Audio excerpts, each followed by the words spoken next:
um, are hungry, wherein globally there's estimated 821 million people who are hungry globally. Secondly, the food that is supposed to be nourishing our body is actually killing many people because of the food-related diseases in this system of globalized food chain that is being controlled by corporate interests. Thirdly, uh, food is increasingly not for humans. About 53% are for feeds of animals and for biofuels and other uses.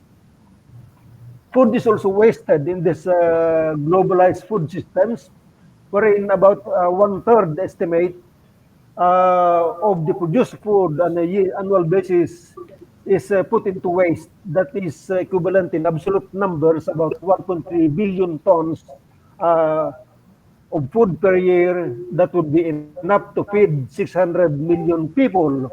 So you can see the delay, efficiency. You can see the need for an alternative food systems uh, to be put in place to have a more sustainable, equitable life on Earth. So that beyond the technological aspect, the impacts of climate change, economic and energy crisis, the health crisis as manifested or highlighted in this pandemic of coronavirus at the moment,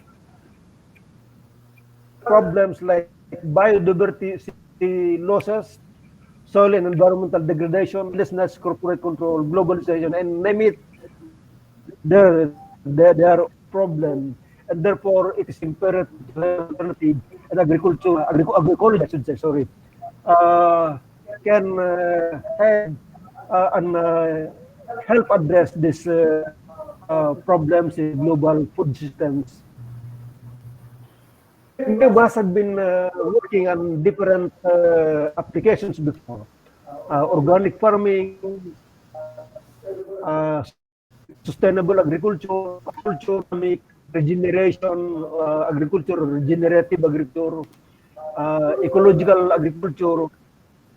Actually, agroecology overlaps with all of this, except for, of course, chemical farming is the opposite. The industrial farming, the conventional farming is the opposite. But the other things, organic, permaculture, biodynamic, are overlapping with agroecology. But in addition to all these technical components in agroecology, we involve political, socio-cultural, environmental, and economic dimensions of food production systems, because agriculture and food production system is not only technological, it is actually governed by politics and economics and the way we live. So that agroecology, in a sense, is much broader than any of the things that we've been doing in the past. Generally, agroecology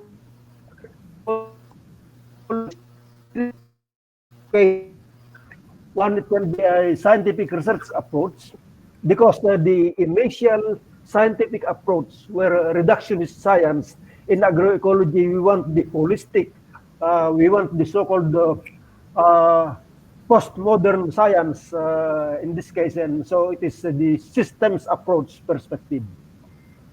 Agroecology also is a set of principles and practices that enhances the resilience as well as sustainability of food and farming systems with preserving social integrity.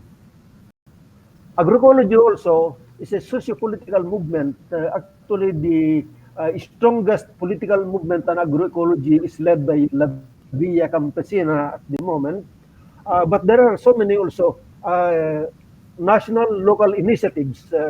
I think some of the examples in the Philippines will be presented as an example afterwards. And this socio-political movements focuses on the practical applications of agroecology. It seeks new ways of considering agriculture, processing, distribution, and consumption of food, and its relationship with society and nature. There are at least four components of agroecology, and environmental aspect is one component.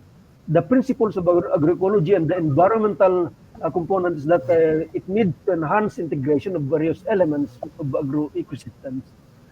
This is in contrast to the reductionist approach in the chemical industrial farming that we are trying to replace or eliminate, and therefore we need integration of components because at the farmer's level, it is in reality it's really an integration of all the things agro-climatic, geophysical, geographic, and geological systems, even economic and political systems. Eliminate the use of and dependence on agrochemicals. It nourishes biodiversity and soils. So these are the principles, and it supports resilience and adaptation to climate change. In the political component, the principles of agroecology is that it encourages a stronger participation of food producers and consumers in decision making. So the farmers, the consumers should be part, in fact, they should lead in the making of decisions as what crops to grow, how much to grow, and where to sell the products, and what to consume for the consumers. It requires supportive public policies and investments. So this is beyond the technical, it's political support, public policies and investment. It encourages new forms of decentralized, collective, and participatory governance of food systems. It aims to put control of seeds, land, and territories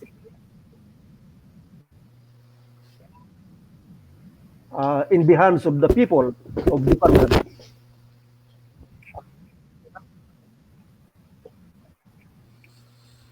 In the economic component, agroecology aims to enhance the power of local markets and build on a social and solidarity economic vision.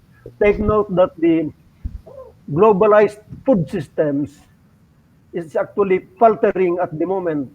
Any maldistribution, and also it is controlled by a few big corporations, and therefore there is really a need to change this. And so we need local markets. We need to towards food sovereignty, food security at the local level, and sovereignty to have their own choices of what to grow and where to grow and everything.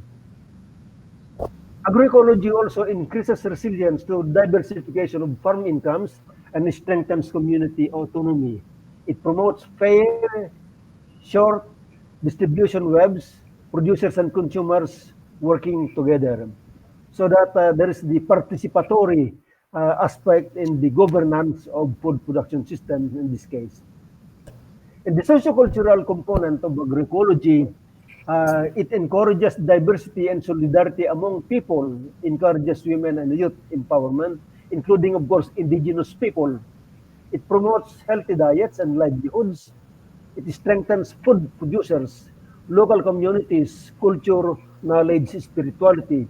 In contrast, going back to the system that we wanted to replace, the chemical industrial farming, what matters there is only profit, and that's all. For agroecology, we need to see knowledge, culture, spirituality, and everything. It promotes farmer-to-farmer exchanges for sharing knowledge. From the technical aspect, the common characteristics of agroecology, of course, this is very common and very, I think everyone is familiar. Most of our participants here are familiar. We need diversity, we need genetic diversity, species diversity, or crop diversity, food diversity, ecosystem diversity. We need synergy that's beneficial. The activity of one component of the farm is beneficial to other activities in the farm. Efficiency of energy use, resilience to changing climate. We need recycling of nutrients and materials. And from the farmers' aspect, we need farmers and scientists and NGOs or development workers, co-creation of knowledge and sharing of such knowledge. Take note that the dominant food production systems of industrial farming, knowledge is even commodified through patents. And so we wanted to replace that with knowledge sharing. We want to maintain knowledge, technology in the public domain as a commons for commerce. So that if you were to put it in a different presentation, agroecology actually uh, leads us or provides us a tool for food sovereignty, energy sovereignty, and technology sovereignty. And with this, the outcome would be resilience, resilience to climate change, resilience to other challenges in life, even resilience to uh, our food system challenges like the impacts of the coronavirus pandemic at the moment. Uh, in Then some of you might be thinking or want to ask, how do we transform food systems with agroecology? The To me, the first level actually is start with the farmers. We need to organize the farmers. We need to conscientize them, and they need to act. Meaning, we had to understand what is the current food production systems, who controls, what are the problems, including marketing of this, who benefits, and how do you bring back control into the farmers and consumers about the food systems that we have. So that if the farmers and people, consumers included, including as development workers, are able to grasp all of this, it means that we can act and we can act autonomously and we can transform our food systems towards agroecology. Perhaps the second level after organizing farmers and conscientizing is that, as well as, of course, farmers and consumers in the level one, develop alternative practices for alternative to industrial and conventional inputs as well as methods that is closely linked to level 3, that is to redesign the agroecosystems so that it functions on the basis of a new set of ecological processes, the things that has been mentioned in my earlier slide. After this redesigning of the agroecosystems, we can establish now a more direct connection between those who grow food and those who consume it. For example, local markets, farmers markets, solidarity markets, consumer-supported agriculture, and other forms of localized marketing system bringing together the food producers and the consumers. And the level 5 is to move the movement to build an alternative global food system based on equity, participation, democracy, and justice that is not only sustainable but helps restore and protect Earth's life support systems upon which we all depend. Now, we need to mainstream agroecology, but there are at least three aspects that we need to look at in mainstreaming ecology, agroecology, I should say, sorry. The scientific legitimacy, because at the moment, the mainstream is still the Malthusian thinking. That is, food is increasing arithmetically and population is increasing exponentially, and therefore we need to hurry. We need to expand food production the best, most possible time. Uh, Therefore, we need also we need to say that the science in agroecology has shown that higher yield and more energy efficient in agroecology compared to compared to conventional chemical farming. We need to convince people also. I mean, in the science aspect, uh, we need to really make agroecology being recognized in the science of multidisciplinary uh, research in order to have a holistic approach, not the reductionist approach in science. In the political and civil practical legitimacy, we can start perhaps to work from the cost benefit analysis, because in most chemical and industrial farming systems, the cost is so high uh, compared to the benefits. But however, we are being deceived because the costs in farming, the chemical farming, chemical or industrial farming, uh, environmental degradation, biodiversity loss, they are externalized, meaning they are not accounted to, for as a costs. Therefore, we would like to propose, we would like to push that the externalities of environmental degradation, biodiversity loss, and things like that should be internalized, meaning it should be incorporated into the cost to determine the actual benefits of this food production system. In that case, agroecology would have its upper hand compared to chemical farming that we are trying to replace. The ethical legitimacy perhaps start from the consumers, every individual, that we need to respect, protect, and conserve and restore integrity of ecosystems and earth processes. And therefore, perhaps from within every individual, we perhaps have to consume only agroecologically produced products. In that case, we can support in the mainstreaming of agroecology. Um, in the wide scaling or scaling up, we need to do uh, farmers organizations that has been mentioned already, mechanisms of diffusion of farmer to farmer, consumer to consumer. Uh, we need partnerships and solidarity, farmers, consumers, NGOs, scientists, and other sectors that are uh, sharing the same perspectives with respect to the alternative food production systems that is agroecology. And from there, we need to scale up from community to municipality to regions to islands to national and global. And then we can ultimately cover up the whole world. And therefore, I would like to say, in finally, that now is the time to globalize agroecology. We don't like globalization usually, but agroecology, the important thing for the survival of humankind, we need also in a scale that would make a difference that we should be globalized also for this agroecology. And this agroecology actually is a very important tool because no one is stopping us. Meaning, right now, after this seminar, tomorrow, the day after tomorrow, we can start communicating, contacting farmers and consumers, making discussions, making changes in the food production system and utilization of food. And in that case, we can start rolling this spread of agroecology, the so-called scaling up of agroecological systems. Thank you very much.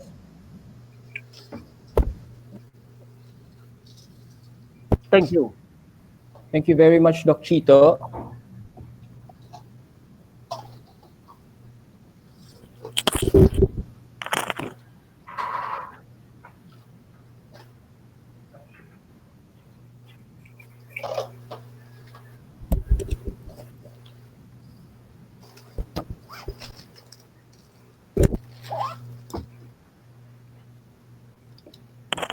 Thank you very much, Doc Chito. Now on our for the second part, would like to call from to share their experiences and practical work. I would like to call Mr. Shen Magbi, Principal Aghama Teknolohiya for SIBAT. Kuya Shen, Hello, yes, good afternoon. hi. Hi.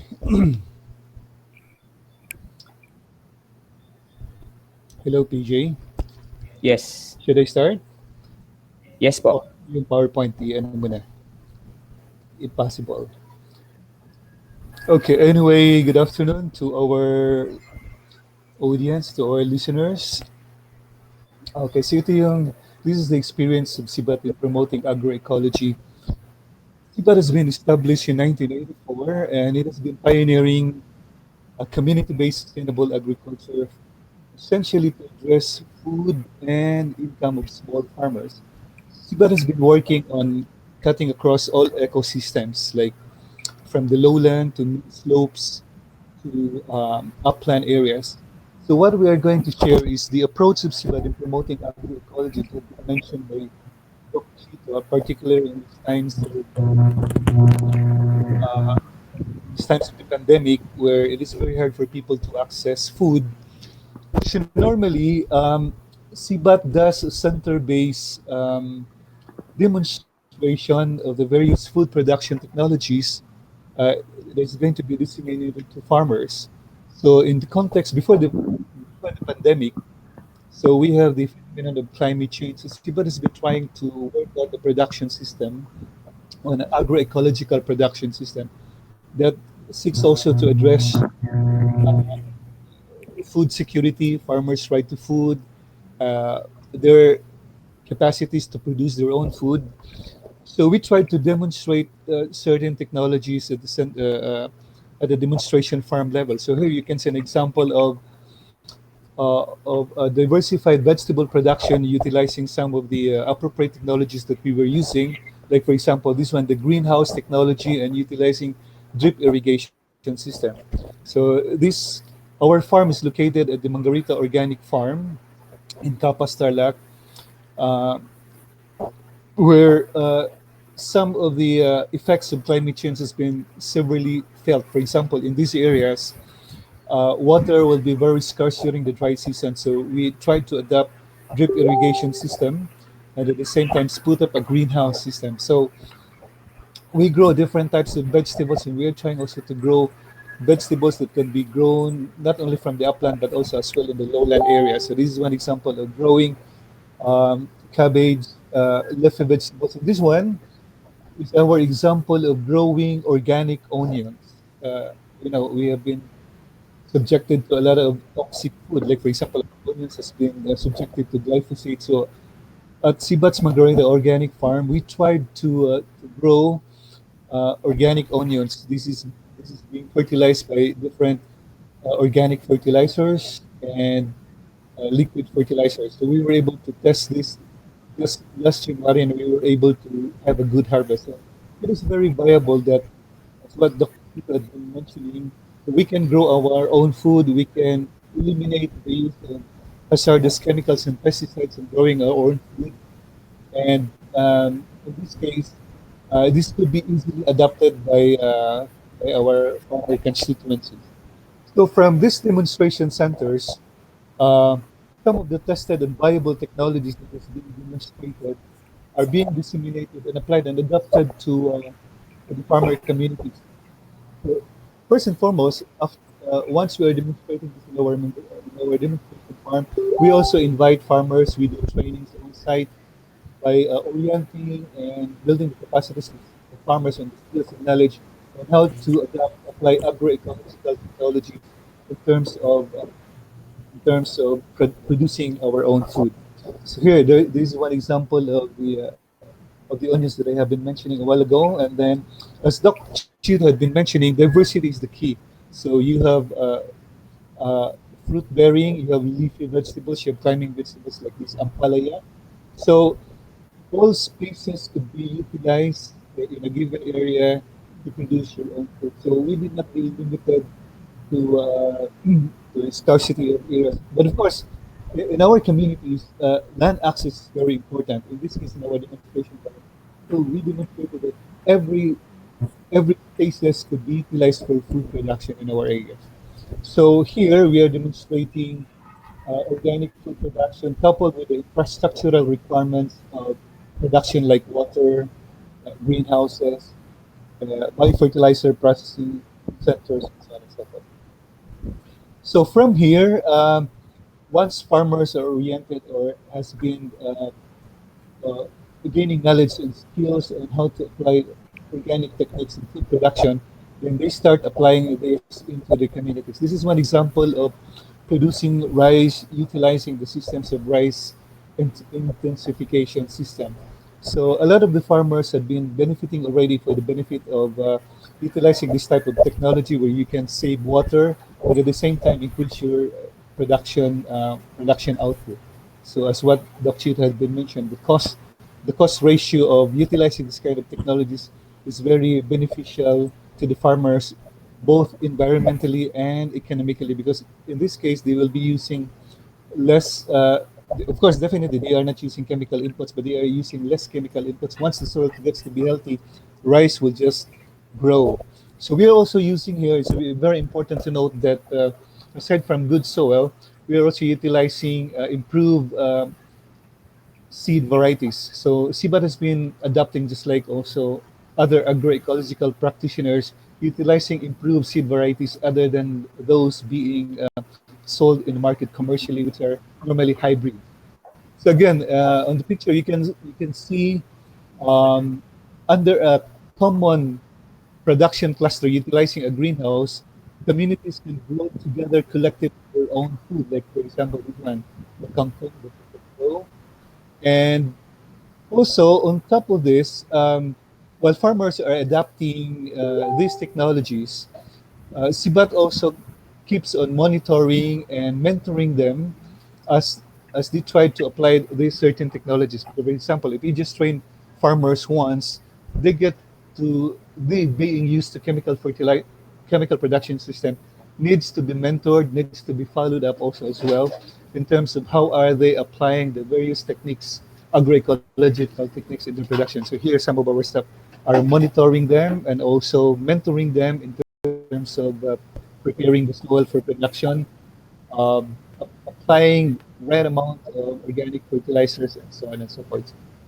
So we can say that agroecological and technological practices can really support the food needs of the farmers, even if there is just a limited area. So this is what I've been mentioning a while ago, that we just need to organize them, build their capacities, provide them with the necessary inputs, like for example, this one, the seed, infrastructures like the greenhouses, and this one is also fostering community cooperation by producing their own food collectively and by sharing and distributing equally the benefits, the production output for their household needs, and also one for the market.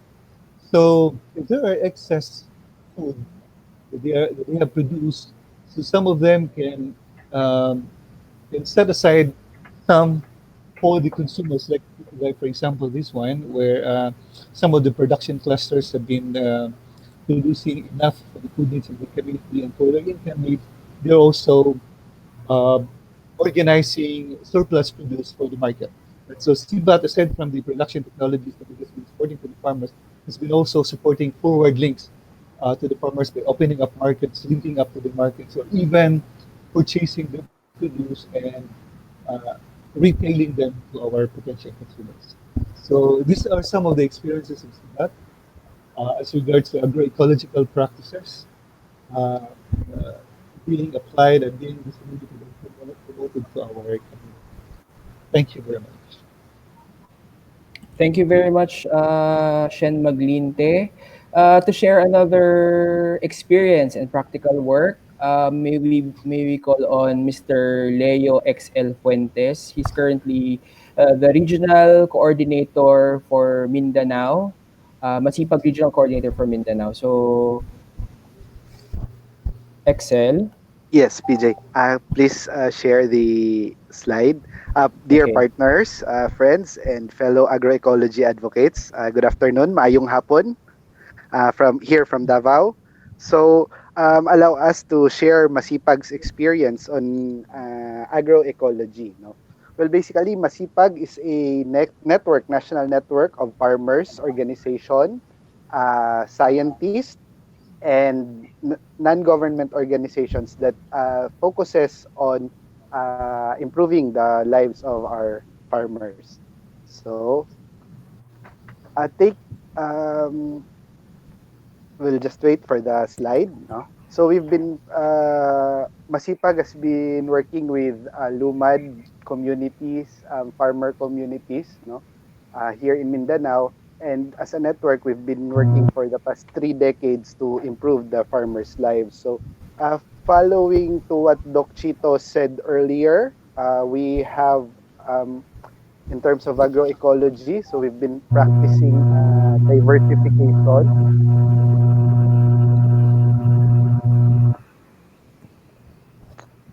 So we'll just wait for PJ's for the slide. No, so we've been working for diversification or DIFs. DIFs means diversified integrated farming system.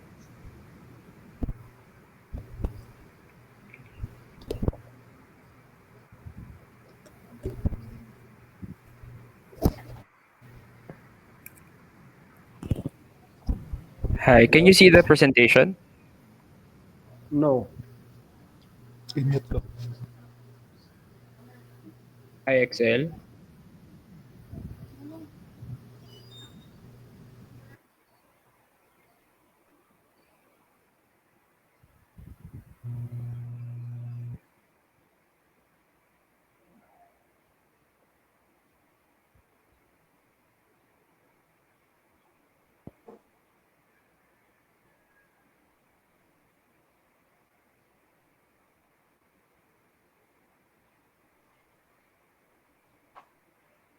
Hello, PJ.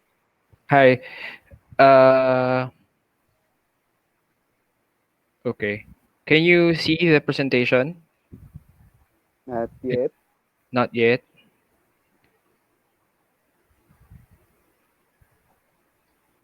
Uh, okay. Excel, I think we are experiencing technical problems over on our part. So can you just go on with In the your discussion. discussion? Yeah. Okay. Yes. Mm-mm. Okay. Please. So one important aspect of agroecology is the diversification, which Doc Chito was sharing earlier about environmental uh, impact. No, the environmental dimension of agroecology. So we in Masipag, we've been practicing some diversified integration farming, which basically utilizes organic materials, resource-based materials from the community, and we also integrate livestock, for example, as a diversified source for meat and protein. So diversified integrated farming system focuses on a local food or household level food security. Then, if the farmer will have an extra a surplus product, no, they'll be we are going to share, no, uh, on its on their marketing. No, it's important. One important aspect of agroecology is its economic dimension. So some critics are saying that um, organic farming is not lucrative as it seems, no? But our farmers in Masipag can disprove such claim because when you have a sufficient or a food secure household, then you have a surplus product. The product that you will be selling is actually income, and many farmers from Masipag can testify to that. We also participate in agro trade fairs. Here in Davao, we have a regular market for organic products. Twice a week, we are displaying organic products in Rizal Park in Davao City. So aside from the economic dimension, in terms of the social dimension of agroecology, uh, as what Doc Chito earlier mentioned, Masipag has been working with indigenous people, no? Especially right now that we are confronted by continuing reduction of biodiversity. These indigenous people are actually the real seed savers. They still have this traditional varieties of corn, rice, and other vegetables. Also, it is important to work with women and also the youth, no, to engage them, as it is a perennial problem in the Philippines right now that our farmers are getting old. No? So part of the dimension of agroecology is to encourage more our youth to participate in farming, especially in organic farming. Then next, and it is also important, part of of agroecology is the political dimension. We in Masipag, we have this advocacy campaign, no? especially on food security. So we give highlight on the sustainable food system. And also, we continue to advocate campaigns against GMO, also against policies that are detrimental to the livelihood of the farmers, such as the rice liberalization law, and also the the rights of farmers, no, the right to land, right to seeds, and right to rural development. So maybe if there maybe later we can have on the open forum in case you have some questions for Masipag.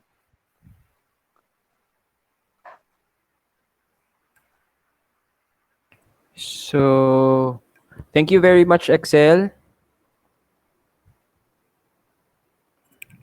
Hi. So now we can proceed to our third part.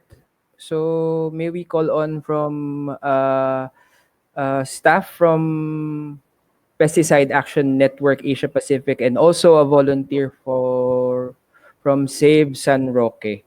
May we call on Nanoy Rafael? Hello. Okay, let me just uh, share my presentation.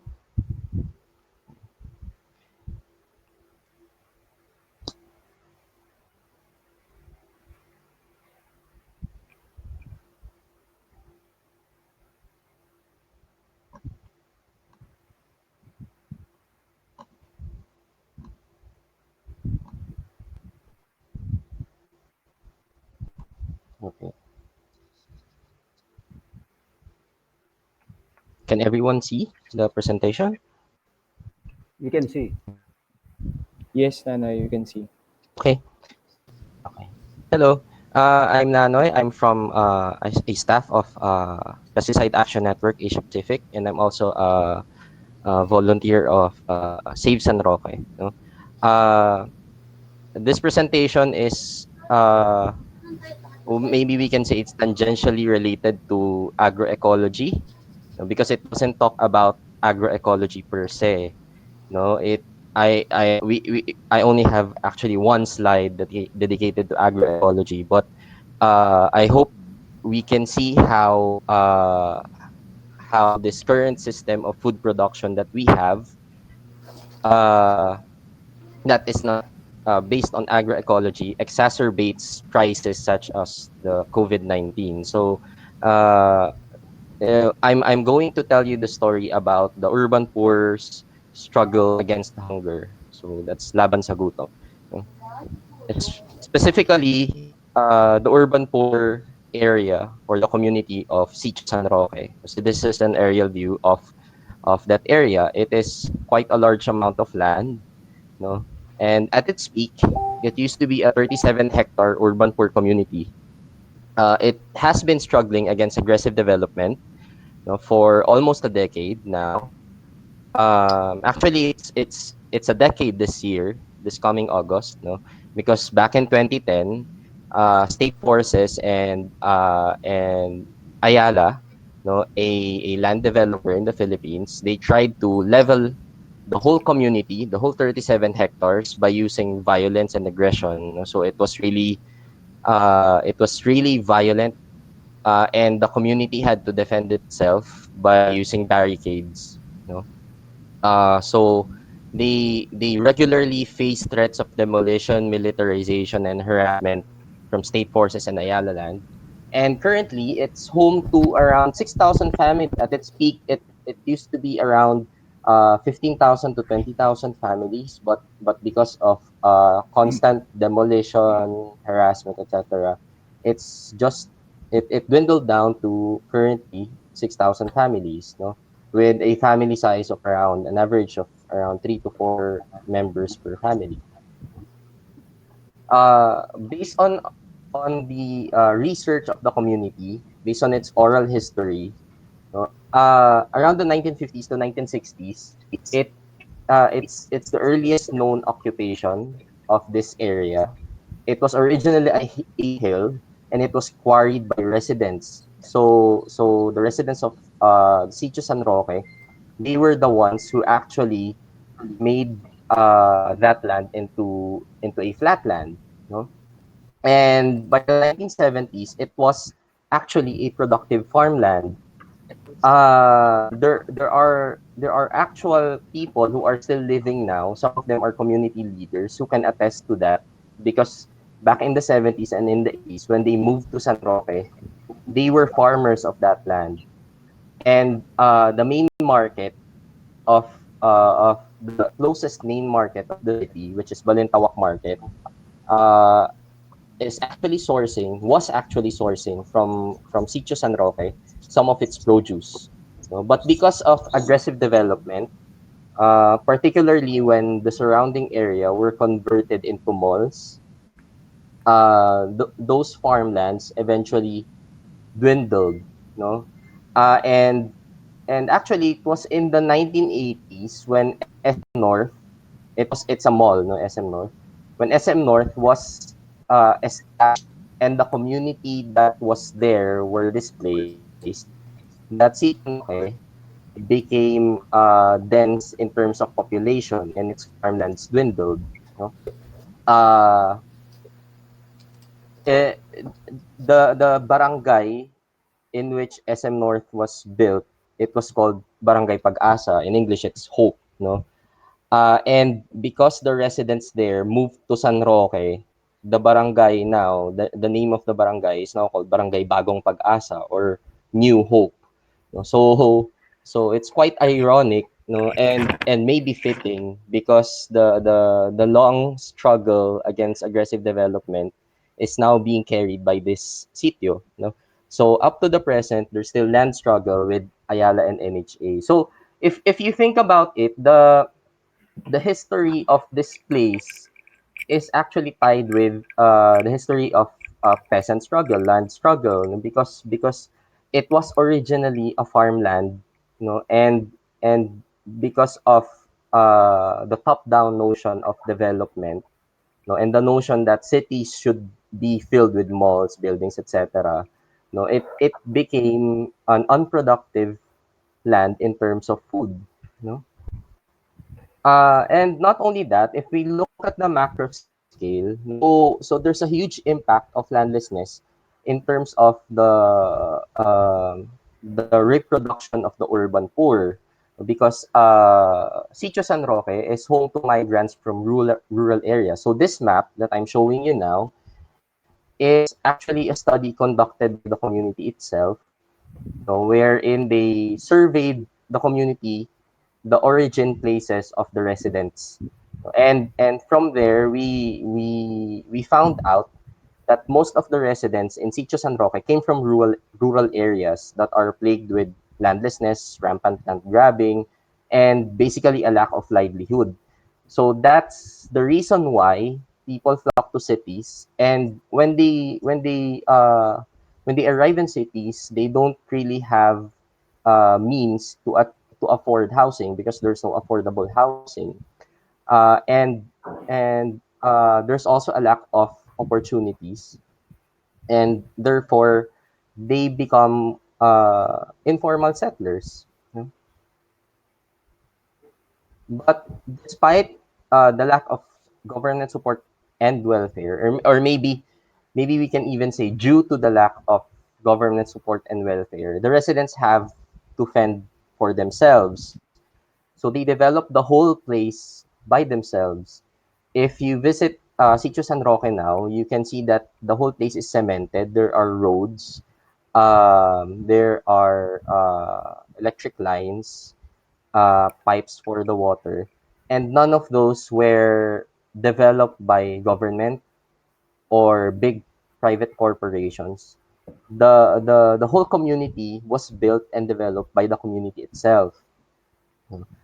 And it's sad now, because in the context of this crisis, in the lockdown, it seems like the government and the state has still neglected them. You know? It's still neglecting the urban poor. You know?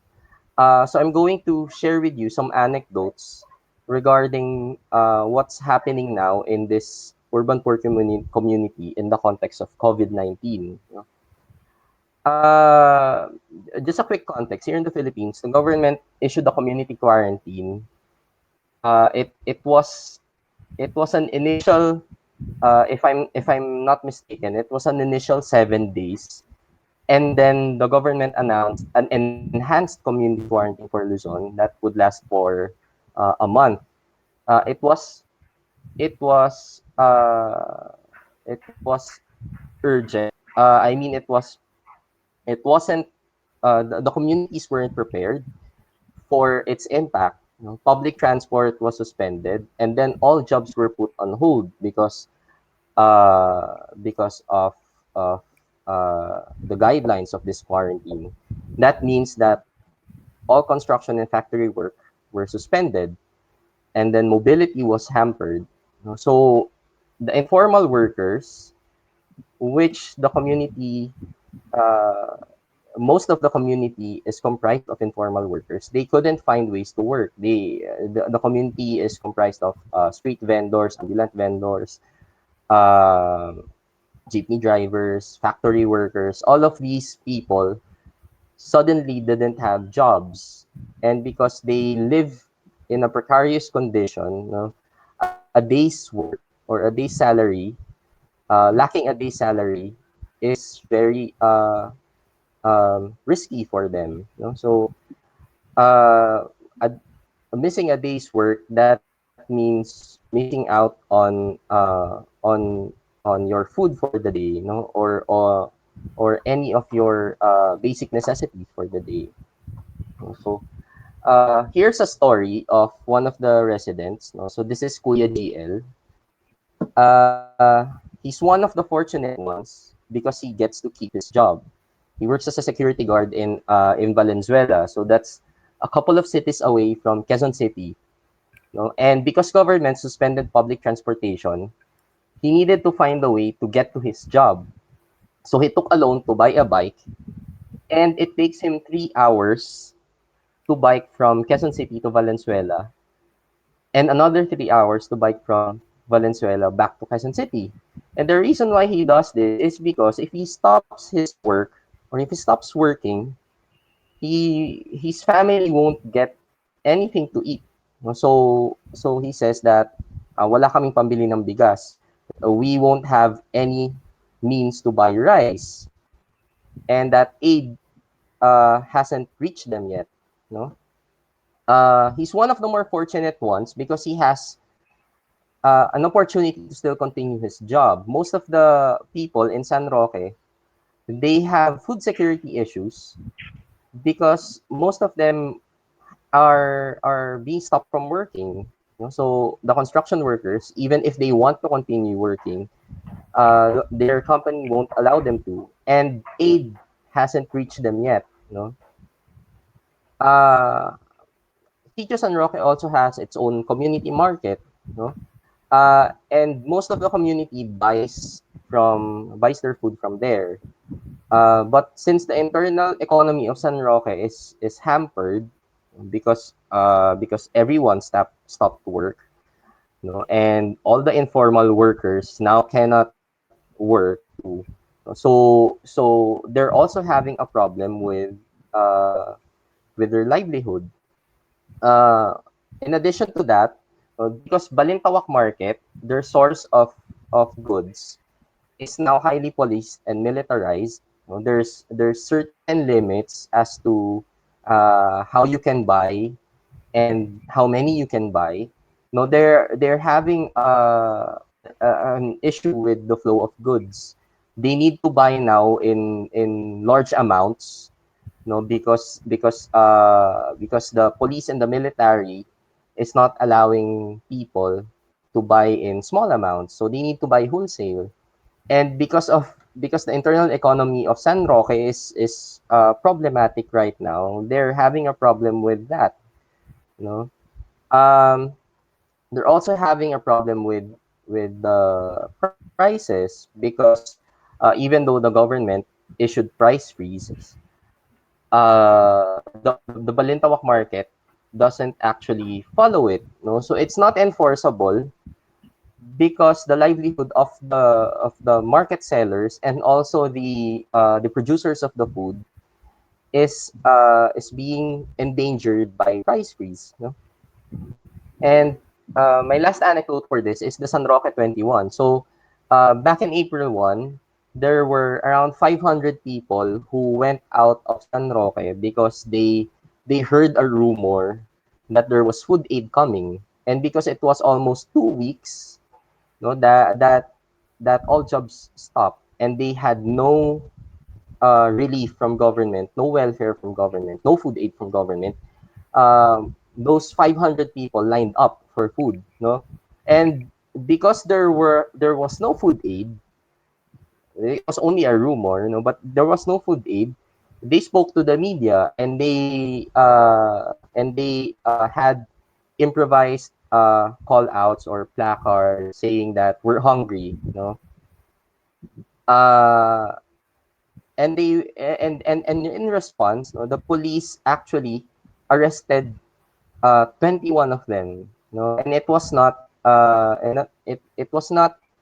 a peaceful arrest. It was a violent arrest. They used truncheons, no, to disperse the assembly, and there was no actual basis to the arrest, so they were violently and illegally detained. These 21 people, the San Roque 21, most of them are workers. A large sum of them are actually bystanders or passersby. Some of the workers there that were arrested, they weren't even part of the people who were lining up for food aid. They actually went to the bank or to the money remittance because they were hoping that their company already gave them their 13th month pay, you know, and the early 13th month pay, because they really don't have money anymore. You know? But and instead of actually helping them or addressing their need to food, state forces detained them on unfounded charges. No, the the unreasonable thing here is that the police didn't even investigate. They just lumped all of these 21 people together and said that they all committed the same crime. Which, if they only talk to every one of them, they would see that they had circumstances, no, and not all of them even lined up for the food aid, and not all of them are guilty. Actually, none of them are guilty of the charge of protesting, and protesting is not even illegal, no. But the police is saying that it was a protest, it violated lockdown rules, etc. No, they're out on bail now, but since the courts are not operational, their hearing is postponed until after the lockdown. No, okay. Uh, but aside from those challenges, the community is still thriving or is struggling to thrive uh, by uh, by collective effort. You know, one of the collective efforts that the community is initiating are these Kusinang Bayan community kitchens. So it's a community-led relief and nutrition effort. That means the whole community is trying to feed itself by initiating community kitchens, small community kitchens. Each kitchen can feed around 100 to 150 people, and then the residents near that kitchen, they participate in the cooking, no? The cooking, the cleaning, the packing of the food, the delivering of it from house to house, no? Because they don't allow lines anymore. These kitchens don't allow lines anymore to prevent people from spreading the disease, no. uh so it's a community led effort, no. It started from 3 kitchens, and it expanded. Now, as of today, we have 26 community kitchens in Sitio San Roque. no, which are every day preparing nutritious food, no. Uh, a large part of this effort is to actually respond to the limit of relief of relief goods, no. Uh, we had an initial relief operations, and we found out that uh, giving people relief goods in the form of canned goods, instant noodles, and the like, it's actually expensive, no. And if we continue giving out relief goods, uh, our resources would immediately dwindle, no. It would immediately run out. And aside from that, we are actually not providing healthy and nutritious meals to people, no. And also, we are not empowering the community. The community is not being empowered to help itself, no. So this is a response to those needs, no. By establishing kusinang bayans or community kitchens, no, the residents of Sitio San Roque are being empowered to actually stand up for themselves, no, and be part of the process of establishing food security. So they do all uh, the buying, the food preparation, the food planning. They buy from the market. Uh, they meet so that they can plan out how to conduct the everyday activities, no, and then uh, they work together to maintain the operations of this community kitchens, no, sinang bayans, no. Okay, but it's not without any problems, because last April 6, the community kitchens were harassed by state forces, no. So police came into the community. They barged into the community, and they attempted to shut down 3 of the community kitchens because they said it was in violation of the enhanced community quarantine. No, take note that by that time there was still no relief given by the government. So the police were actually shutting down a valid response to the problem that was caused by the lockdown, which was lack of livelihood, and because of the lack of livelihood, they don't have any food to eat. Um, but now, the community is actually asserting, no, itself, no, that April 6, it was only like a dozen kitchens, but now the kitchens are still expanding. So actually, the police can't do anything with because of the assertion of the community, no? Another thing, it's not related to food, but it's still related to COVID, is the community, because they are being neglected by the state, by the government, in terms of health itself, no. They initiated this health system, no, because there's no mass testing and the community hasn't been visited by health workers. It's been very morbid, actually, because the community is San Roque has been monitoring if somebody will die, because that's the only indicator if if someone in the community has already contracted the disease or possibly contracted the disease. Now, it's not a healthy indicator, because by then it's too late. No, so San Roque initiated this health system. They have their own health team, community health teams, which monitor the health of the community.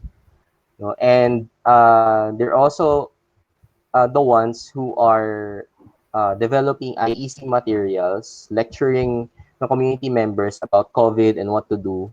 No, and it's part of this holistic health system. So aside from monitoring and information, you have the kitchens, which are part of this health system, because it boosts the nutrition of the community. It makes sure that the community is well fed and therefore not susceptible to disease. No, And in the community kitchens, you can see these makeshift signs, no? So they enable the community, or they establish ground rules about health, like washing hands, no, and observing social distancing, wearing face masks, etc. in these community kitchens. Um, the urban poor is also very resourceful. So around San Roque, you can see all sorts of protective um, uh, enhancements, no, like plastic covers in stores and the like, no. Uh, but we are recognizing, and the community is recognizing that aid in terms of donations and outside or external aid, no, it will easily run out because it seems like this crisis is an elongated crisis. It's long term, no. So even the lockdown is lifted, Hi, Nanoy. Hi. there's still hello. Hi. Yes. You still have a few seconds to wrap up. Sorry. Okay. Okay. Even if no problem. Even if this lockdown is lifted, they need to produce their own food. That's why our next phase is to pivot into urban agroecology. So it's collective, it's urban, and it's agroecology. So it's community led. It's a systematic farming that is owned by the community, but it has an urban characteristic because it's challenged by the lack of space, and it's agroecology. So there's no synthetic inputs. It's synergistic. So the food waste produced by the community is uh, turned into fertilizer, which will provide nourishment for the farm. No, this is our next phase. No, so right now we are surveying the land. The community is surveying the land and actually clearing out the rubbish from demolition.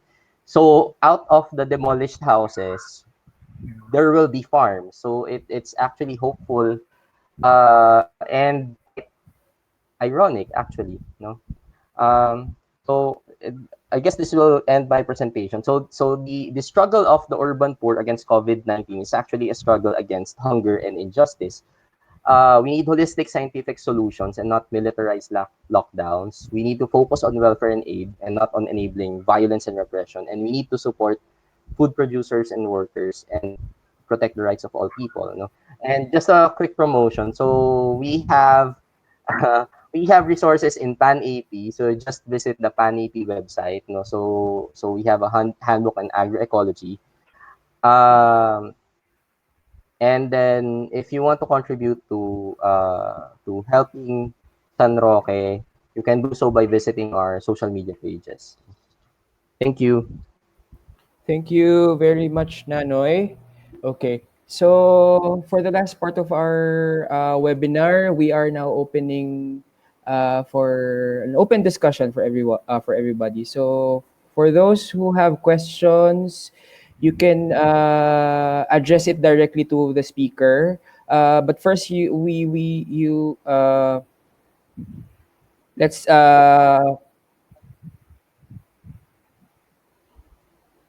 okay. Let's just open our webinar to open discussion. So for those who have questions, we can address it directly to the speakers. Thank you.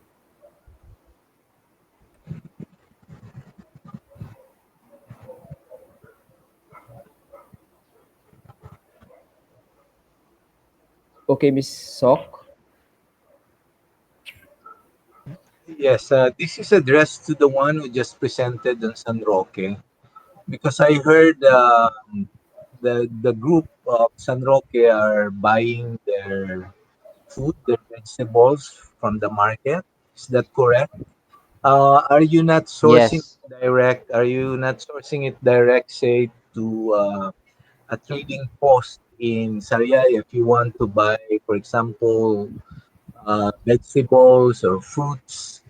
It's there. Perhaps you can source your products there. It will be much cheaper if you can organize your logistics, come up with your own and connect to a to a tracker, then perhaps it would be much cheaper. They establish the pricing system, and if you so just that perhaps that could help because it can drastically decrease the price of vegetables or fruits that can be yun nga lang hindi pa ito mga organic tong mga vegetables na ito, no? So, di ko lang alam kung acceptable yun sa inyo or you're considering that. Hello. Salamat po sa question. Opo, actually, in the beginning phases, we were actually talking with KMP before they even had the Bagsakan project. No, we were talking with KMP and Pamalakaya to establish direct from market uh, resources. No, but the problem with that is we don't have vehicles. No, and the logistics of that, it took us too much time, so we had to get travel permits from the barangay, which we secured, but apparently you had to get permits from BFAR, and and also coupled with we are lacking in manpower, more so now because we have the San Roque 21 incident, so we're really spread thin. But hopefully we can reestablish, connections with KMP, Pamalakay, and other producers because the prices in Balintawak market, it's getting higher as the days go by. Sige, thank you. Perhaps I can help link you there in case you would be interested, no? Thank you. Thank you very much. Any questions or clarifications?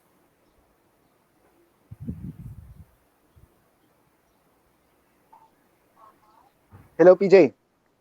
Hi. Habang nag-iisip sila dahil nagkaroon din technical problem, pwedeng tour na lang muna no doon sa PowerPoint. Ayan, actually Okay. yung shinare kanina sa San Roque, talagang challenge sa atin ngayon yung makapag-produce nung pagkain, no? Mm. So maganda yun na tunguhin. At ito yung mga pwede nating gawin, yung vertical garden. Ayan. So kung makikita nyo po sa screen, no, maliit na space lang. Sorry. I think Nanoy, naka-share screen ka pa ata. Ay, sorry. Wait lang. So Excel will be Showing. showing short presentation. Okay. Yeah. So here's what we can do right now, especially for the urban centers. We can practice container gardening with vertical gardens, no? So hopefully we can utilize PET bottles, and of course, no, open pollinated seeds are preferable. So we have this easy, fast growing crops, the green leafy vegetables. So yes. Okay.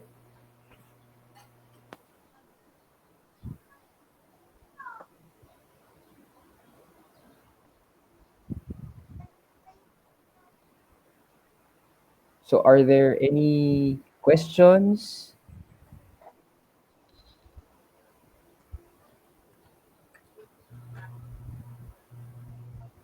Yeah, hello. Yeah. Okay. Hey, you can proceed to your questions. Hello. Thank you. Okay. Hi. Thank you. Yeah. Can you hear me? Yeah. Very big thank you to everybody because it's been really very, very interesting for me to listen to all this. I have just one question really. Because Masipag and the others, SIBAT, have been able to establish agroecological situations in so many villages, there are a lot of people doing sustainable agriculture and well developed. Have you got some examples of how that has been actually helping in the case of COVID? That sustainable communities have been able to manage because of their being so, having been able to develop sustainable communities. Thank you. That's just a question. Okay. Kuya Chris Panerio is on the line also. Maybe he could answer the Was that question. Julie?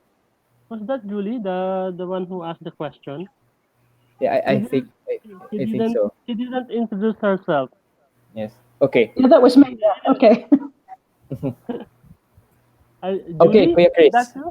Anyway. Yeah. In the context of the COVID, no. Masipag. We had a social media campaign, no.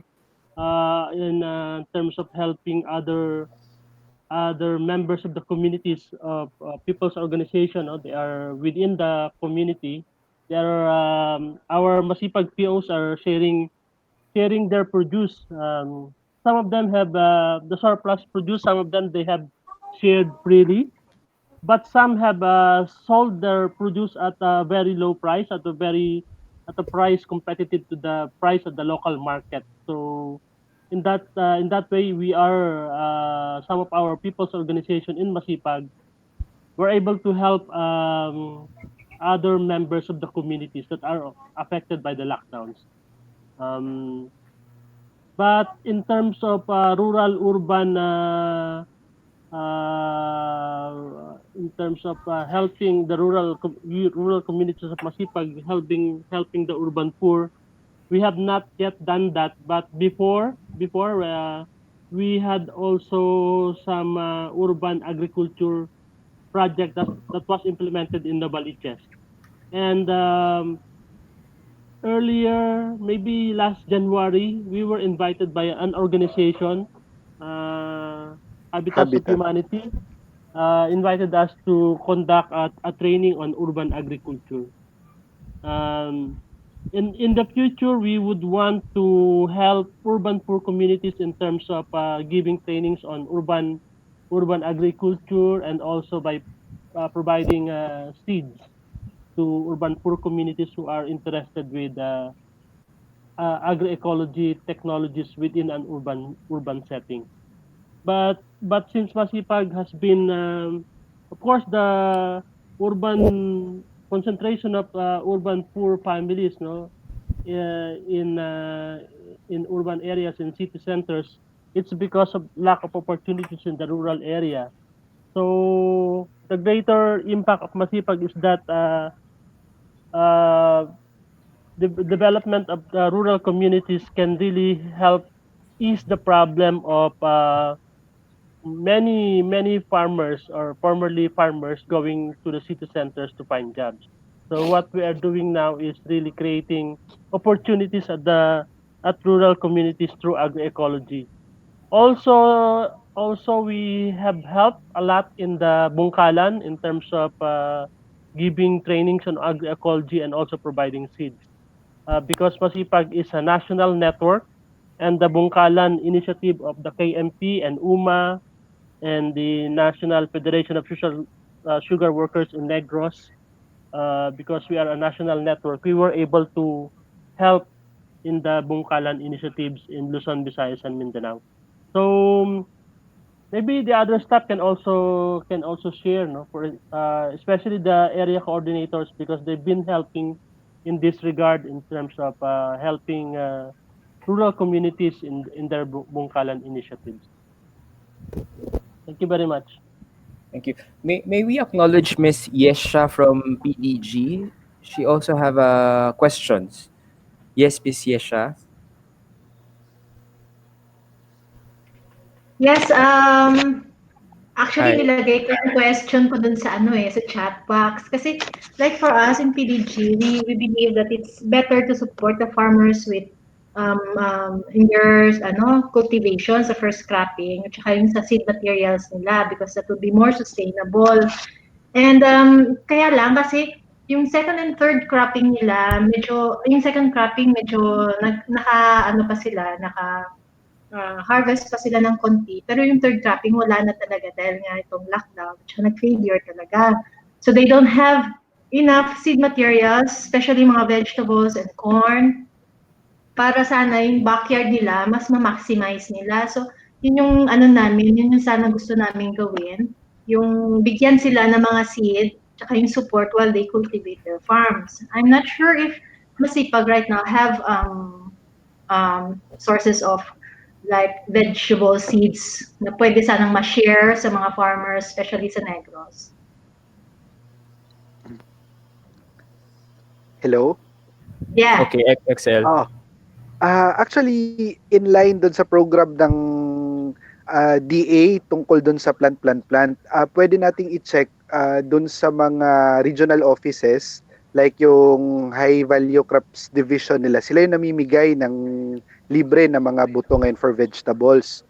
So isang level yon. Then sa level naman ng Masipag, I think yung mga PCB mayroong mga seed reserve na pwede nating panimula, no, na makuhanan ng binhi. Okay. Yung mga provincial coordinating bodies. Oo. Okay. Sabi rin po ni Mr. Sok, diretso po sa regional office ng DA or provisional office. I'll send you possible contacts. Okay. Okay, salamat po. Pero Okay. panote lang, PJ, panote lang din po doon sa hihingin natin ng mga binhi, no, mas mainam talaga na ito ay open pollinated or traditional varieties, no, para hindi dependent yung mga natin farmers. Okay. Thank you, XL. May mga tanong pa po ba? Pwedeng magbahagi din.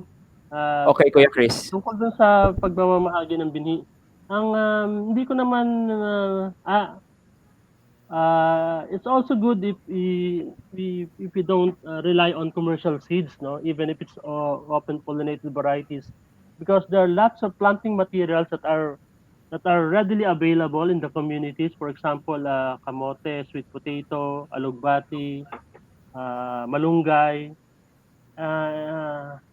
amaranth.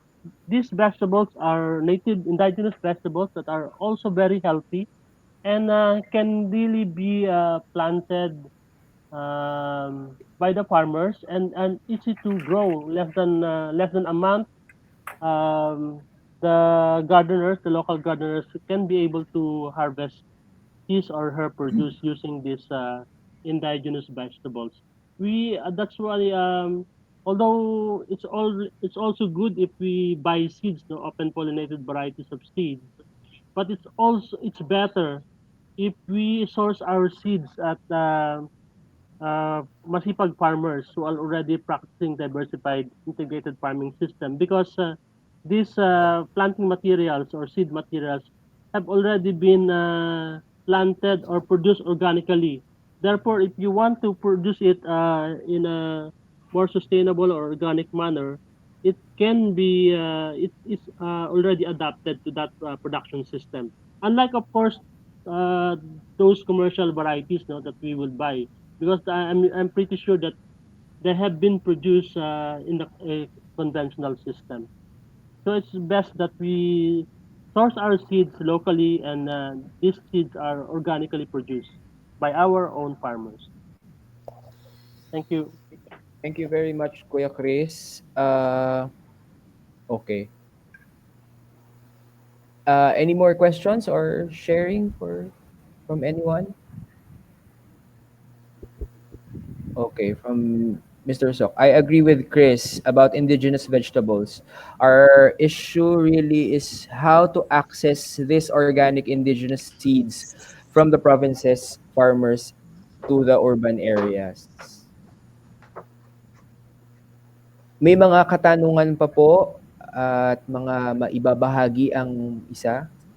Okay, Suyin. PJ? Yes, Hello. Arnold. Before Arnold, Suyin. Yes, my question from the YouTube chat. Okay, Suyin. Can you comment on the response of the DA to the COVID crisis? Is it responsive, considering that we are not certain how long this pandemic is going to last? Are we food secure in the NCR? Yes, my question.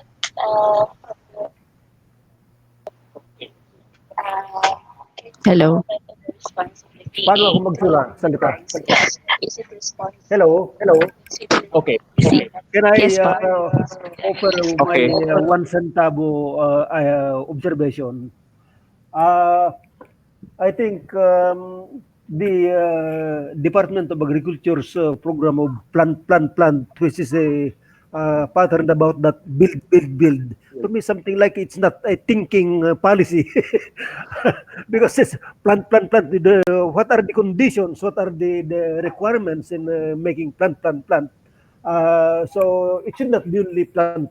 So it should be designed into specific environmental, social, economic realities. So, it is good that they're giving seeds, but giving seeds is not enough. In fact, there is a so-called uh,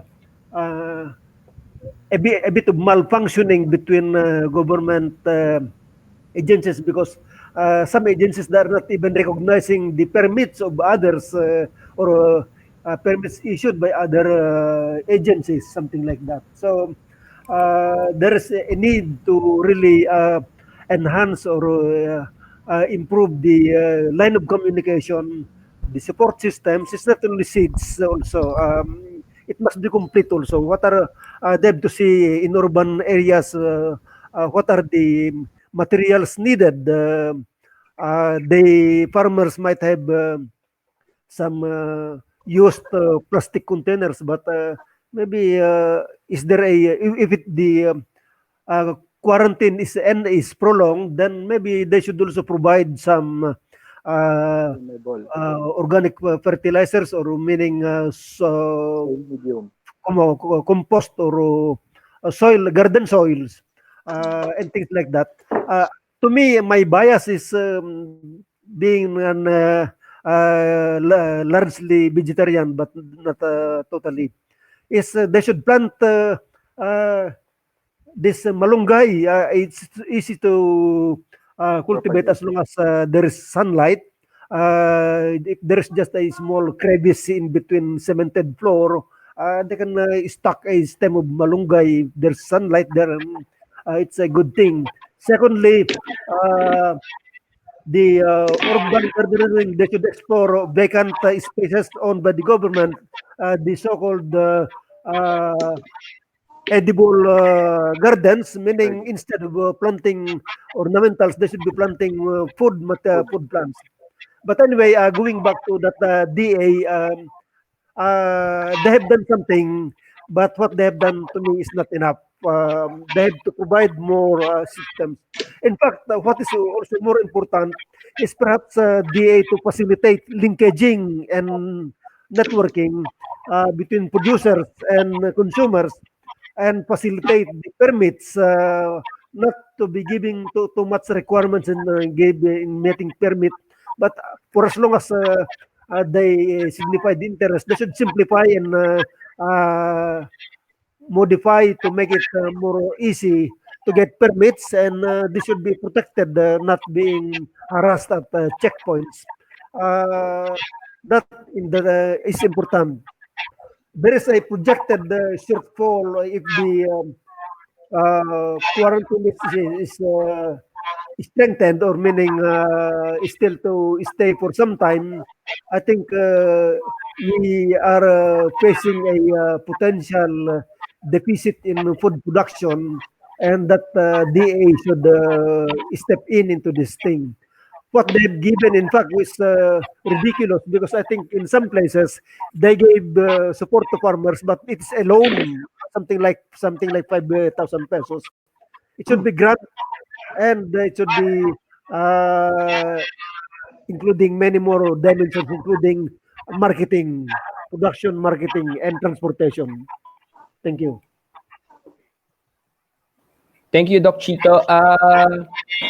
Maybe call on Mr. Arnold from PANAP.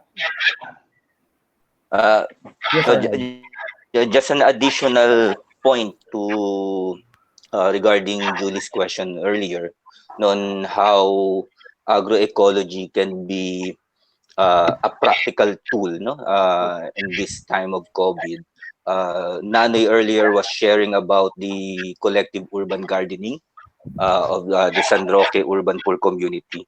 It's at its inception phase, but eventually it will link up with groups like Masipag and SIBAT, to help the community, to train the community uh, on the know-how in doing agroecological farming.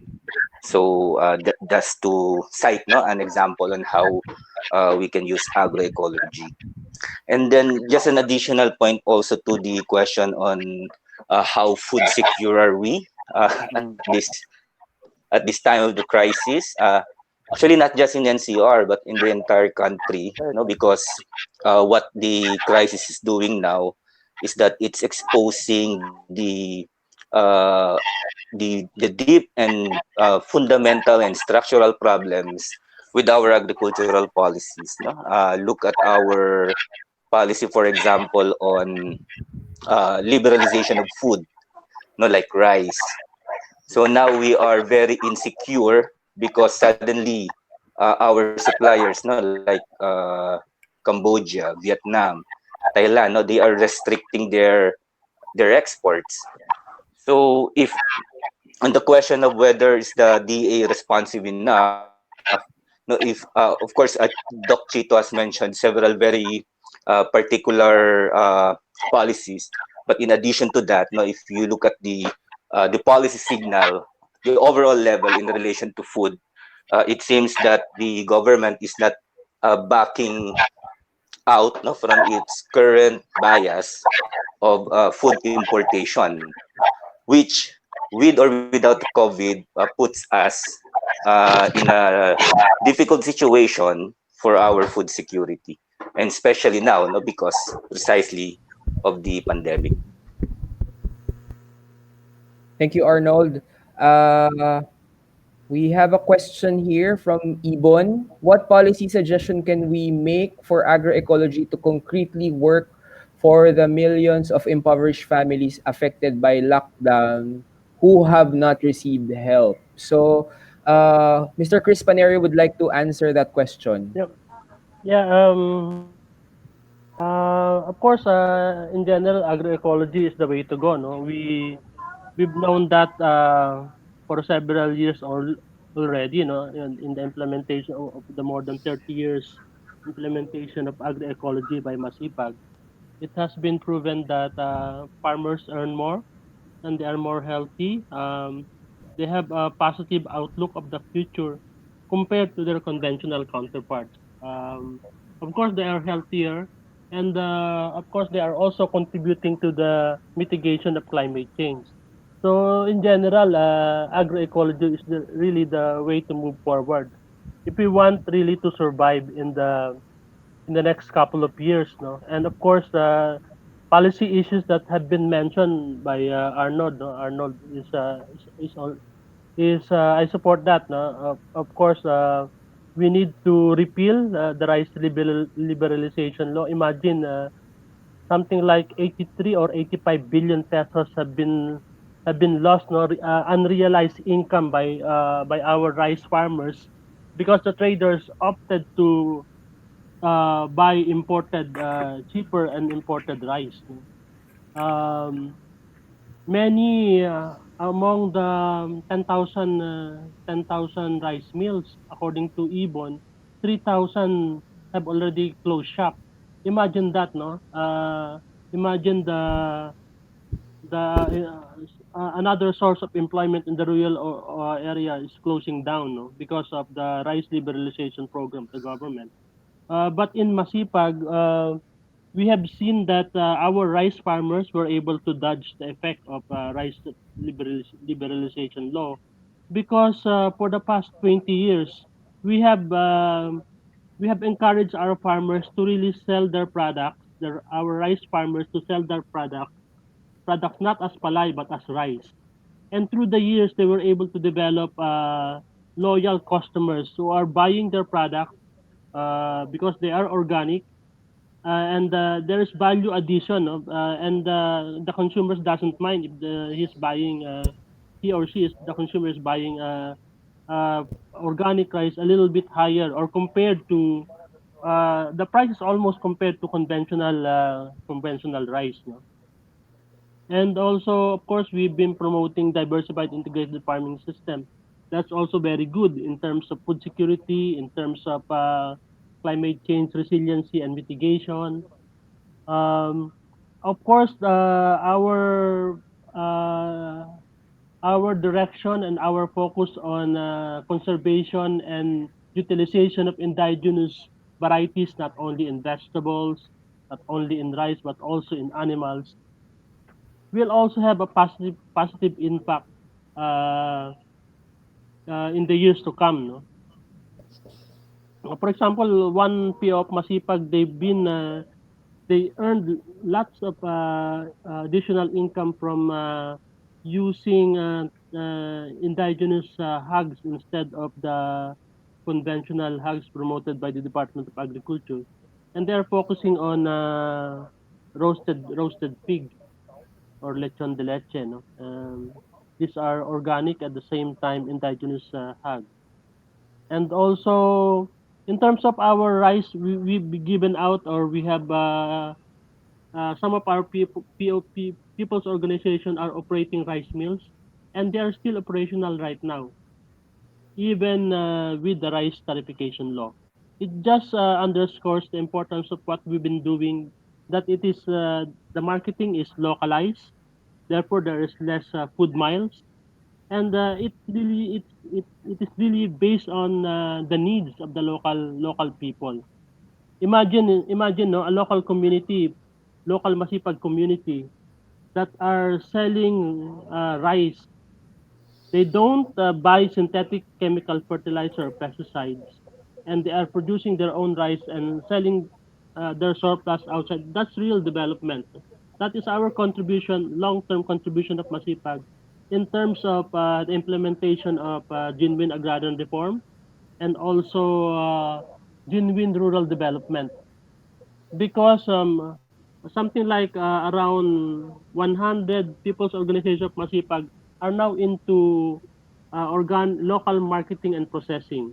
Imagine the economic upliftment that can happen, that can really happen if the basic needs of the local people are being produced by the local people themselves, no? Because we have been implementing diversified integrated farming system for more than 3 decades already, and we have our people's organization have already created diverse surplus of organic product, and they are processing it, and therefore they are creating value addition. They have shortened the value chain, shortened the food miles, at the same time getting good income out of it. But of course, there are important factors that should go into it. No, for example, implementation of genuine agrarian reform goes along with the implementation of agroecology and organic agriculture. Of course, there are policies that can be implemented by the local LGUs, by the provincial, municipal, local government. For example, they can institute a policy, the banning of burning of rice straws. It happened in Nueva Vizcaya. They banned the burning of rice straws and even grasses, and they are using it, converting it into organic fertilizer. All the biodegradable materials in the local market can be processed into organic agriculture or organic fertilizers, and these policies will go a long way. You know, imagine if it has been implemented for several decades. Imagine the impact of that in terms of soil fertility, and the impact of that of lessening the garbage problem in emerging urban semi-urban communities in the rural area. Thank you, Kuya Chris. Uh, okay. Maybe acknowledge Miss Yesha from PDG. Uh, she has a question to Doc Chito. Yes, yung kasi yung sinabi niya kanina, of course we acknowledge yung effort ng DA on their plant program. Pero we all know that this is actually business as usual kasi nga 'di ba? Parang commercial seeds 'yan, and so parang business pa rin 'yan para sa mga malalaking mga dambuhalang agrochemical companies to promote their inputs. So yung tanong ko lang, kasi nga gano'n, may plan, pero baka pwede rin, ewan ko kung paano kaya pwedeng gamitin yung opportunity na to na i-maximize natin yung promote or pag-link sa DA na yung organic agriculture, yung organic farming yung i-promote nila. They give out the seeds, pero yung promotion sana, yung organic agriculture, paano ba natin yan mas strengthen at saka gamitin yung panahon na i-push yung mga local government units na gumawa talaga ng ordinance on organic agriculture, organic farming. Can I answer now, PJ? Okay, Doc Chito. Yes, Doc Chito. Actually, we are all aware of the organic law of the Philippines signed in 2010. And the problem is the budget is shrinking. It used to be 900 million pesos per year. Now it's only about 780 million or 680 something like that million per year, meaning it is decreasing in budget. When in fact by law it should be 2% of the budget of DA. That in 2011 to 2013 it should be 1.2 billion pesos. But anyway, there's a program, but it's almost just like a palamuti or smoke screen to the mainstream chemical farming. But we always advocate for this organic agriculture. We lobby, but we found that lobbying at the local government is more effective than at the DA because the DA, the policymakers and their consultants are proponents of the so-called industrial farming. But of course, we are not retreating, but I'm just describing the fact that we had been more effective in LGU at the LGU level than the DA level. But let me mention the other things that can be done in the plant program, or meaning done by DA in order to respond to this pandemic and this so-called quarantine that is going on. I think one of the things that the DA should do is they have to look at the full chain of food production, the so-called food chain or value chain from production to marketing. Because sometimes they provide seeds and that's all. But how about those who don't have a place to plant? So here comes the one mentioned by Excel about vertical garden, about container gardens. So DA should also support those components, if not the LGU. Now, the other thing that I would like to mention about the DA that they should do as a program is that they should look for vacant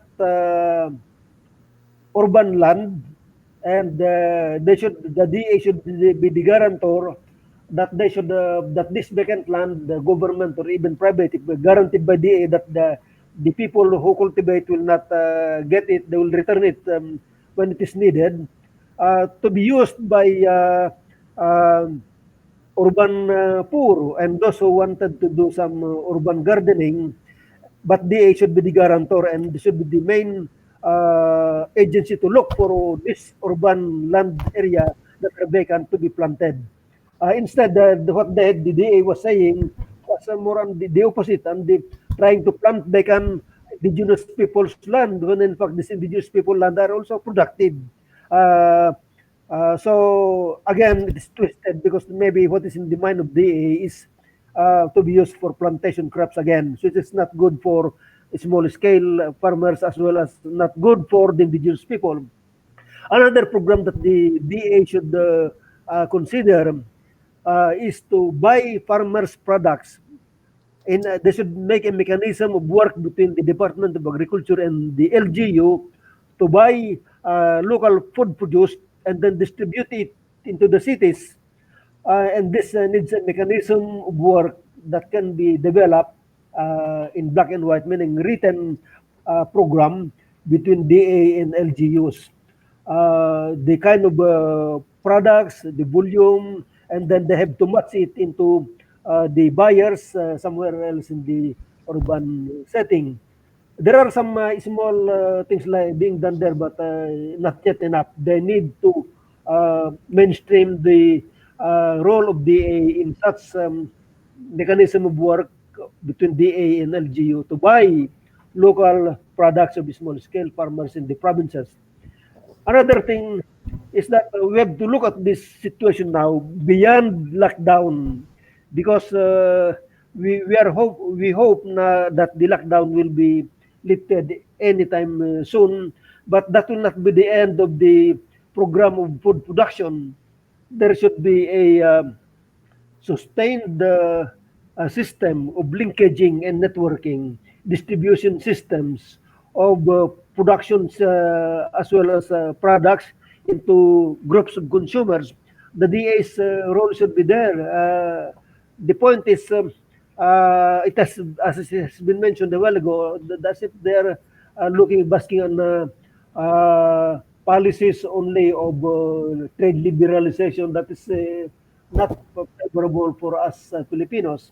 So there are many things that can be explored to enhance the role of DA to address the needs of consumers to distribute, to bring products from producers to consumers.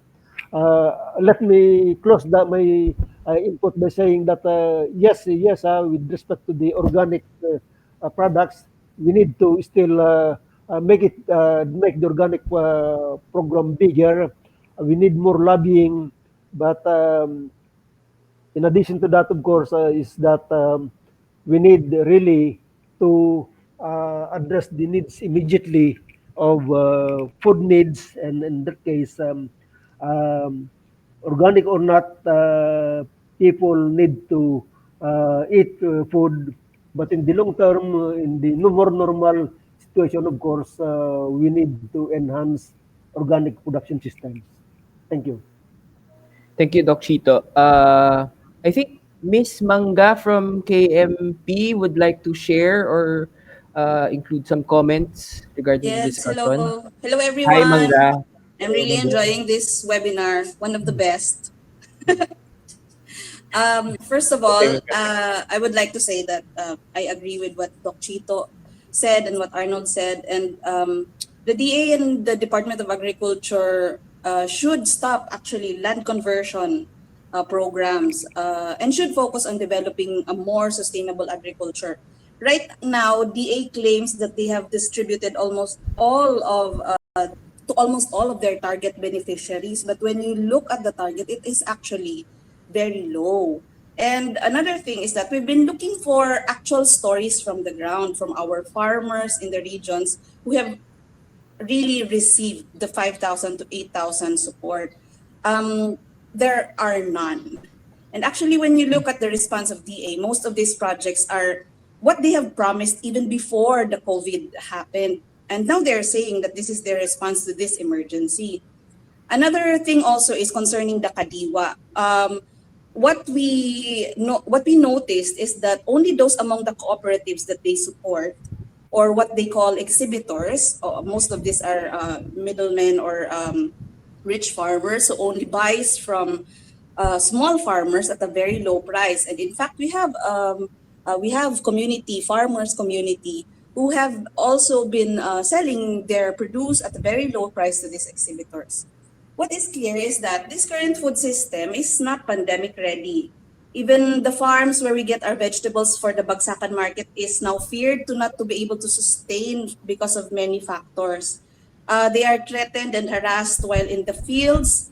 They cannot go to tend to their fields. They cannot sell because they cannot transport their produce.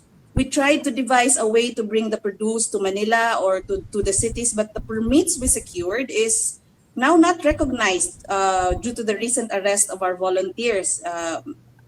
We suggest actually for everyone who are in this conference and to our networks, we suggest that we have a land and food summit after this lockdown.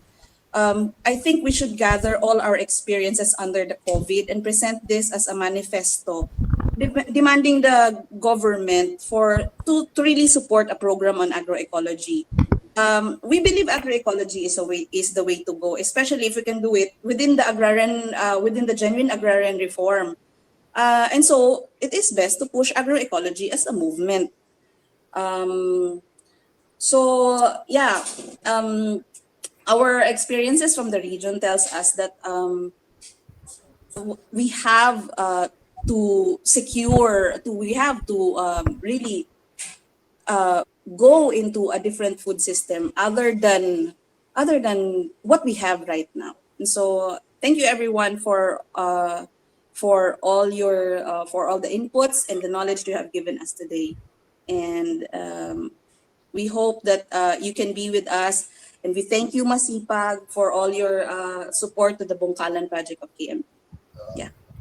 Thank you, Mangga. Yesha from PDG. Yes. Actually, I agree with Manga saying na dapat siguro meron talaga tayong gagawing conference after this to get all the experiences from the ground. Kasi it's true, a lot of our farmers and a lot of our communities did not receive the 5 to 8,000 assistance, and in fact, they only got what 2 times. They only got twice, no, yung assistance from yung rice and sardinas, which is not really very healthy. So, talagang kailangan talaga siguro magkaroon tayo ng sharing of experiences, and maybe just have this one big statement sent to the government kung paano nila ginawa yung kanilang trabaho sa sagot sa pandemic at saka anong dapat na gawin ng gobyerno para sa mas malawakang preparation sa mga ganito kasi marami pang darating na pandemics, I'm very sure. Thank you, Miss Yesha. Mr. Sok would like to share also. Hi, Mr. Sok. Thank you very much. No, I really appreciate being invited to this webinar, and it's always refreshing to listen to Dr. Chito and Chris, and affirming our fundamental values on agroecology.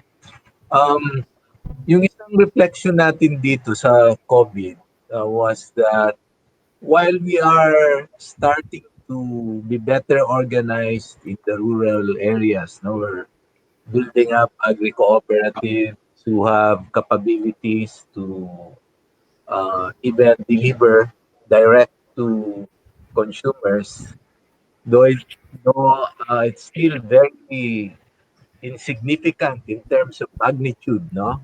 Um, but there are these agri-cooperatives already who have that capability, who own their own rice mill, and who have their trucks. And what we're finding out is the consumers are not organized to receive direct these products of our farmers. That's why during this crisis, we cannot immediately connect. We don't have the logistical capability to connect. And that was the idea I was asking earlier on San Roque. No? So the problem of warehousing, of trucking, and this becomes very apparent. And what is very clear is that even in this country, while in Japan or in America, we have established food consumers cooperatives. Here in the Philippines, we don't know of any.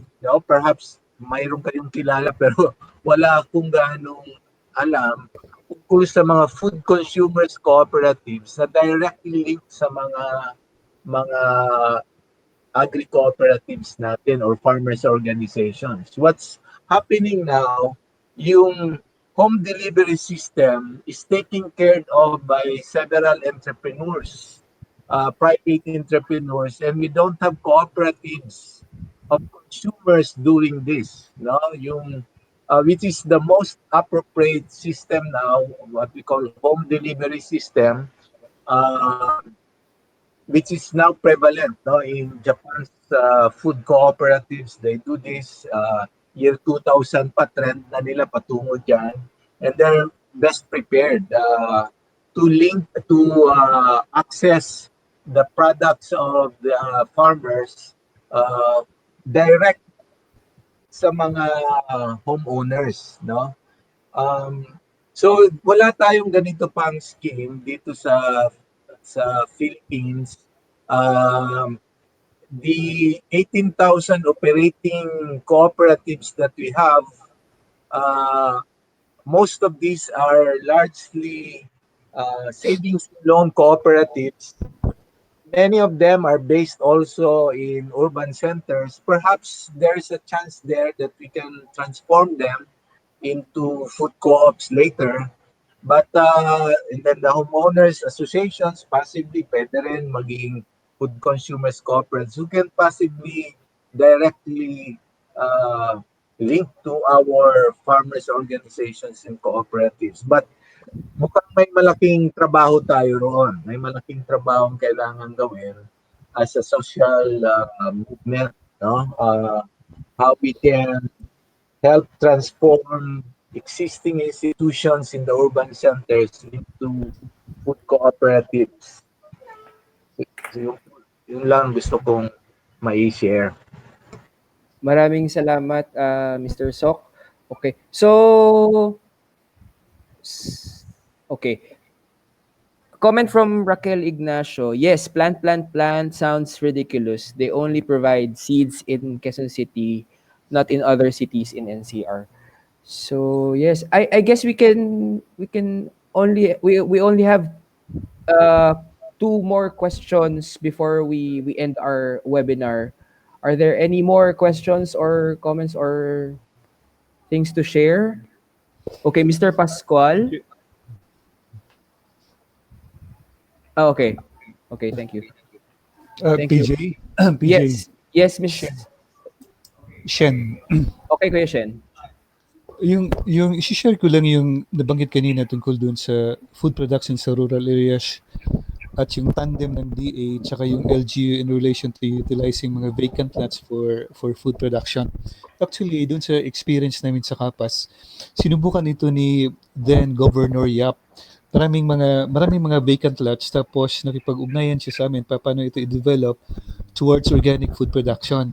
Ang problema, parang may disconnect ang DA in terms of its program support uh, tungkol dito sa programa na to. Tapos yung local government naman, maganda sana yung intention niya.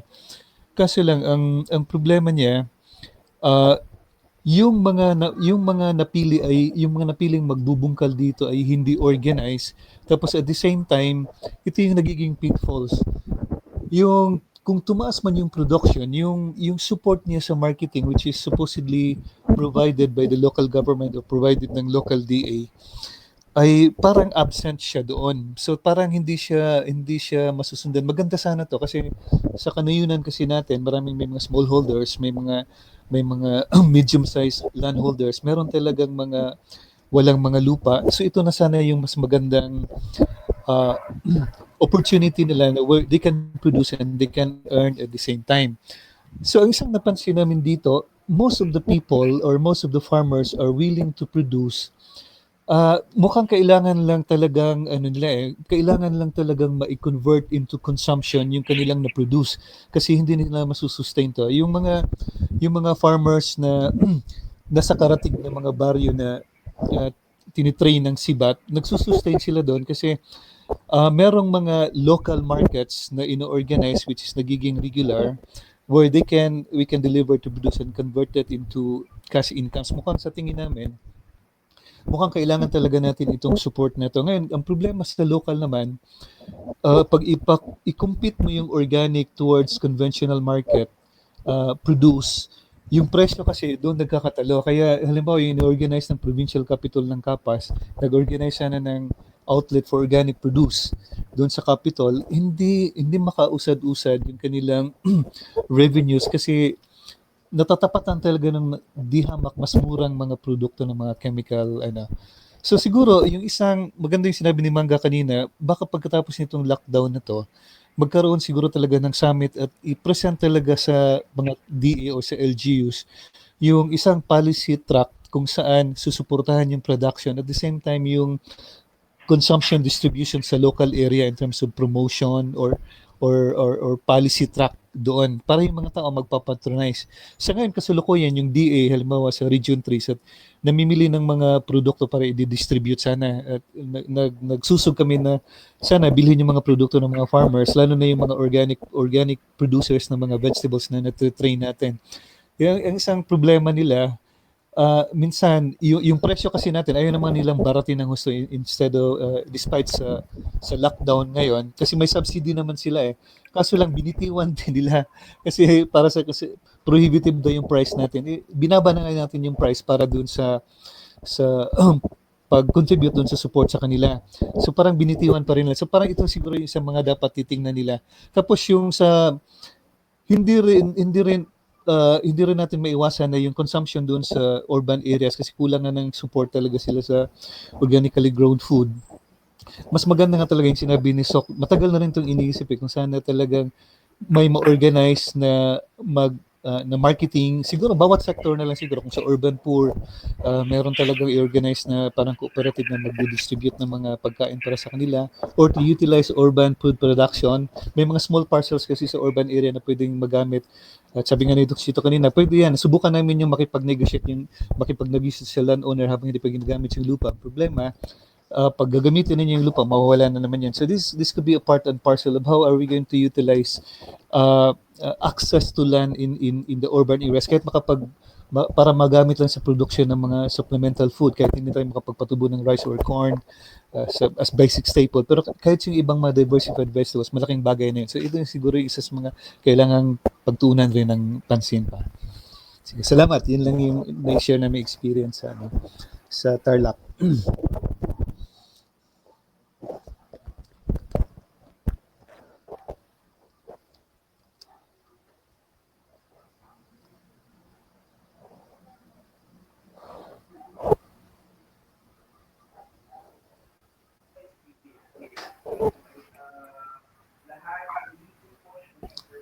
No sound.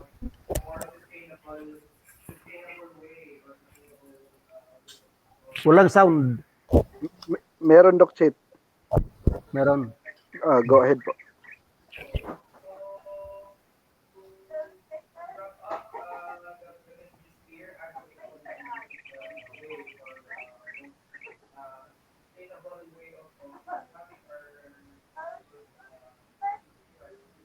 PJ, hindi ka namin marinig. Mahina, PJ.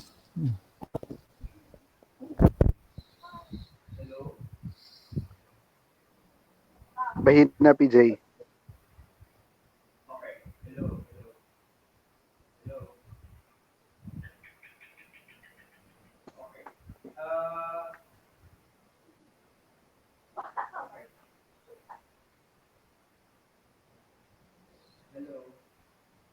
Hello, PJ, nawawala ka.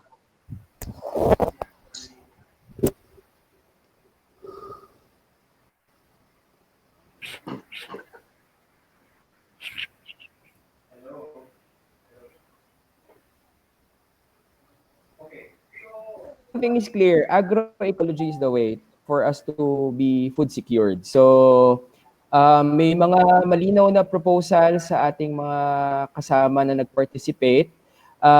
Una, i-harness yung at palakasin yung network ng farmer, consumer, at magkaroon ng isang programa na pro-farmer at saka pro-consumer.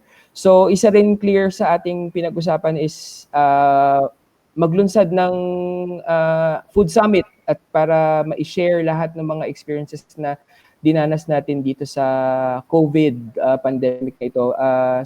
Hindi lang para harapin ang mga susunod na ganitong krisis, kundi pa sa pangmatagalang programa at pagmatagalang direksyon para ayusin ang ating sistema ng agrikultura.